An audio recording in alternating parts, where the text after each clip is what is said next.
శ్యామాప్రసాద్ ముఖర్జీ గారు భారతీయ జనసంఘ్ వ్యవస్థాపకులు, ప్రధాన కార్యదర్శిగా పనిచేసి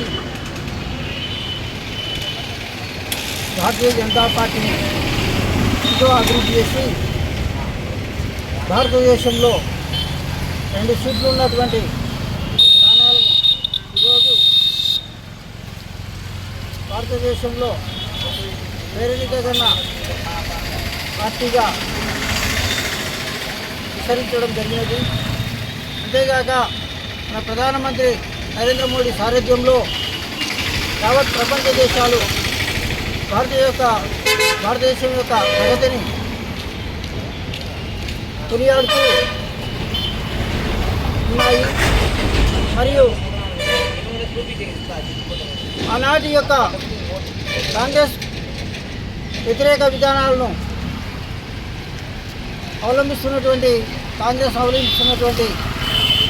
పద్ధతులు నచ్చక శ్యాంప్రసాద్ ముఖర్జీ గారు కాంగ్రెస్ నుండి బయటకు వచ్చి జనసంఘ్ను స్థాపించి దీన్ దయాళ్ ఉపాధ్యాయ గారు మరియు శ్యాంప్రసాద్ ముఖర్జీ గారు భారతీయ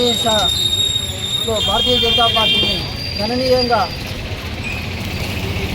సగర్వంగా పార్టీ అభివృద్ధి కోసం కృషి చేస్తూ ఈనాడు ఆయన అంత్యోదయ పథకం కింద పేద ప్రజలకు మరి గ్రామీణ సడక్ యోజన పథకం ద్వారా గ్రామీణ స్థాయిలో రోడ్లు మరి పేద ప్రజలకు ఎన్నో ఉపయోగపడేటువంటి సంక్షేమ పథకాలను శ్యాంప్రసాద్ ముఖర్జీ గారు ఆనాడే సూచించడం జరిగినది. ఆయన సూచన మేరకే ఈనాడు మన వాజ్పేయి గవర్నమెంట్ అయితేనేమి, మన ఇప్పుడు మన ప్రధానమంత్రి నరేంద్ర మోడీ గారు అయితేనేమి వాళ్ళ యొక్క సూచనలు తూచా తప్పకుండా పాటిస్తూ భారతదేశ అభివృద్ధికి ఎంతో కృషి చేస్తున్నారు. ఈ సందర్భంగా ఈరోజు ఆయన యొక్క బలిదాన్ దినోత్సవం సందర్భంగా ఈరోజు ఈ కార్యక్రమం ఏర్పాటు చేయడం జరిగినది. భారత్ మాతాకి జై, భారత్ మాతాకి జై, వందే మాతరం, వందే మాతరం, వందే మాతరం.